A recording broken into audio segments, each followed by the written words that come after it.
성도 여러분 안녕하십니까? 2024년 7월 20일 토요 새벽 말씀 함께 나누겠습니다. 함께 나누실 하나님 말씀은 예레미야서 34장 8절에서 22절까지입니다. 본문은 노예 해방을 번복한 유다에 대한 하나님의 심판의 말씀이 기록되어 있습니다. 본문을 통해서 회개할 때 살 길이 열리며 성도는 은혜의 사람이 되어야 함에 대해서 묵상하겠습니다. 첫째 묵상할 내용은 회개할 때 살 길이 열린다는 것입니다. 본문 8절과 9절을 보시면 시드기야 왕이 예루살렘에 있는 모든 백성과 한 가지로 하나님 앞에서 계약을 맺고 자유를 선포한 후에 여호와께로부터 말씀이 예레미야에게 임하니라 하였습니다. 시드기야 왕은 예루살렘에 있는 백성들과 하나님 앞에서 계약을 맺고 자유를 선포하였습니다. 이들이 맺은 계약에 대해 본문 9절에 보시면 그 계약은 사람마다 각기 히브리 남녀노비를 놓아 자유롭게 하고 그의 동족 유다인을 종으로 삼지 못하게 한 것이라 하였습니다. 시드기야 왕과 백성들이 맺은 계약이란 동족 히브리 노예를 해방시킨 것이었습니다. 모세 율법에 의하면 이스라엘 백성들은 동족 가운데 노예가 된 자를 6년까지만 노예로 부리고 7년째는 해방시켜주도록 규정하고 있습니다. 하지만 시드기야 왕 때의 유다인들은 그 규정을 무시하고 7년이 지난 동족 노예를 계속해서 노예로 삼고 있었던 것입니다. 그래서 본문 10절에 보시면 이 계약에 가담한 고관들과 모든 백성들이 각기 노비를 자유롭게 하고 다시는 종을 삼지 말라 함을 듣고 순복하여 놓았더니 라고 하였습니다. 유다 백성들은 시드기야 왕과 맺은 언약을 따라 데리고 있던 동족 노예들을 놓아주게 되었습니다. 여기서 유다 백성들이 노예 해방의 자유를 선포한 이유를 살펴볼 필요가 있습니다. 그것은 이들이 예레미야의 예언대로 바벨론의 느부갓네살 왕이 예루살렘을 포위하자 두려움에 빠졌기 때문이라 할 수 있습니다. 예레미야는 예루살렘의 백성들이 그들의 악한 행위를 회개하고 돌아서지 않기 때문에 하나님이 바벨론의 느부갓네살을 심판의 도구로 사용하여 예루살렘 성과 성전을 회파하신다고 수년 동안 꾸준히 전파했었습니다. 그런데 사람들은 얼마나 어리석은지 심판의 채찍이 임하기 전까지는 결코 깨닫지도 못하고 돌이키려 하지도 않습니다. 그러다가 바벨론 군대가 쳐들어와서 견고하던 유다 성읍들이 하나둘 맥없이 무너져 내리고 라기스와 아세가 성만 남고 예루살렘 성마저 포위되는 일이 생기자 그때서야 정신이 번쩍 들었던 것입니다. 그리고 이러다가 정말 예레미야를 통해 전파된 하나님 말씀처럼 큰일 날 수도 있겠구나 두려움 때문에 회개하게 되었다는 것입니다. 두려움 때문에 회개하는 분들이 계십니다. 이분들은 하나님을 떠난 삶을 살면서 회개의 말씀이 들려도 나와 상관없는 것처럼 귀막고 있다가 갑자기 삶에 큰 역경이 다가오면 그때서야 정신을 차리고 회개하며 하나님께 돌아온다는 것입니다.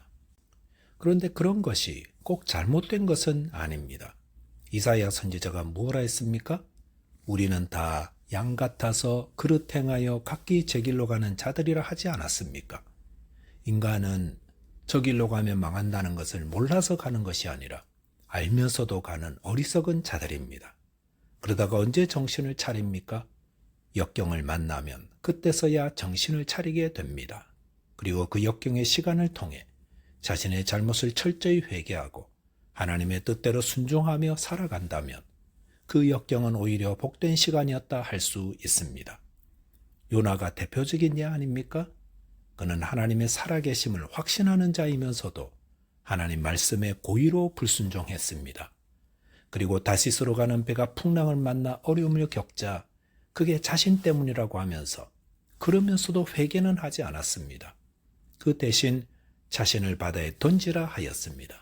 그것은 죽어도 원수 니느웨 사람들에게 생명의 회개의 말씀은 전하지 않겠다는 고집과 불순종의 모습이었습니다. 그러다가 큰 물고기 배 안에서 3일 밤낮 죽을 고생하다가 그때서야 회개하지 않습니까? 회개만이 살 길입니다. 말씀을 듣고 회개하든 역경을 만나 죽을 고생하다 회개하든 회개하면 살 길이 열립니다.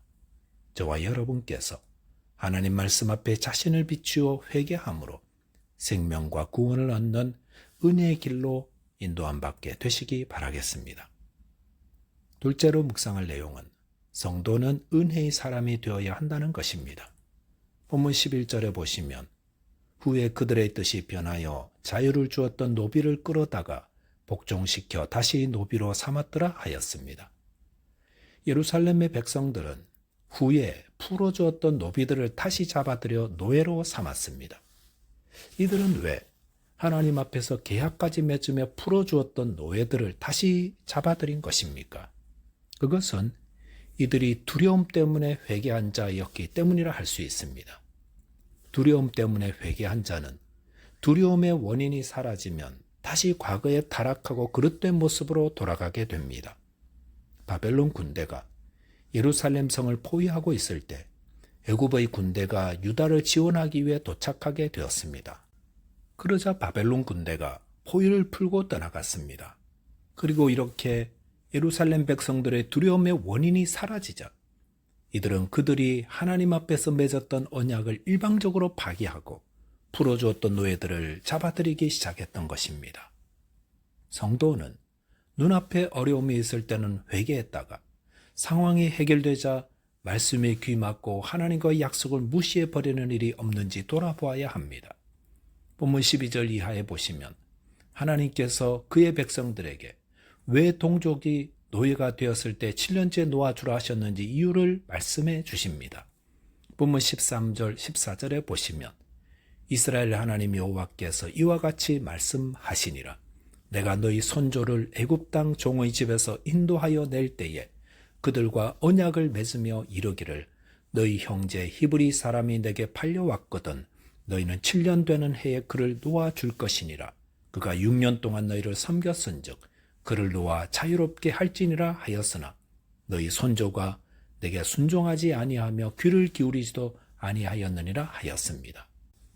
여기 보시면 하나님께서 동족이 노예되었을 때 7년째 풀어주라 한 율법을 말씀하시면서 무엇을 이야기하십니까?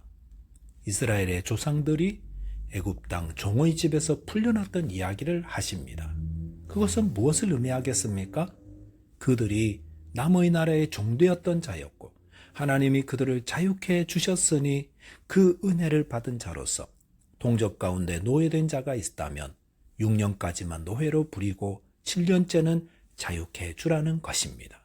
이것은 은혜를 받은 자로서 은혜를 베푸는 자로 사는 것이 하나님의 뜻이라는 말입니다.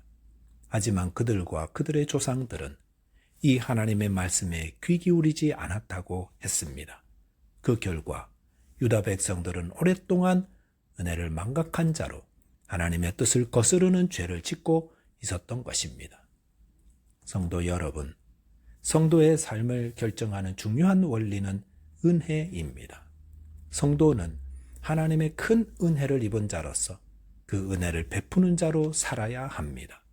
나와 내 조상이 하나님의 큰 은혜를 입어 종되었던 자리에서 자유를 얻었으니 나도 그 은혜를 베푸는 자 되어야 한다는 것입니다. 예수님은 1만 달란트 빚 탕감받은 종의 비유를 통해 저와 여러분이 큰 은혜를 받은 자라고 알려주십니다. 1만 달란트 빚을 갚을 수 있는 방법은 어디에도 없습니다. 우리의 죗값이 바로 1만 달란트입니다. 우리 죗값을 치르는 방법은 우리 힘으로는 절대 불가능합니다. 그리고 죗값을 치르지 못한 자에게 임하는 것은 영원한 심판밖에 없습니다. 그런데 하나님이 그 아들 예수님을 우리의 죄를 담당하여 대신 십자가에 죽게 하시고 죄를 사해주는 은혜를 베풀어 용서해 주신 것입니다. 이 죄사함의 은혜, 이 구원의 은혜 무엇으로도 갚을 수 없습니다.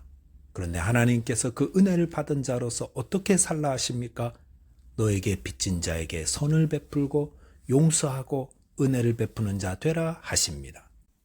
성도는 하나님의 큰 은혜를 입은 자입니다.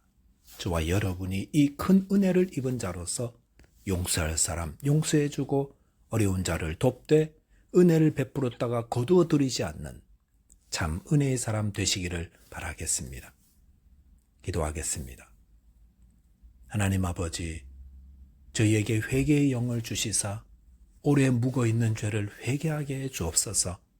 또한 하나님께 큰 은혜 받은 자로서 이웃에게 은혜를 베풀기를 기뻐하는 자 되게 해 주옵소서. 예수 그리스도 이름으로 기도하옵나이다. 아멘. 오늘도 믿음 안에서 승리하는 하루 되시기 바라겠습니다. 감사합니다.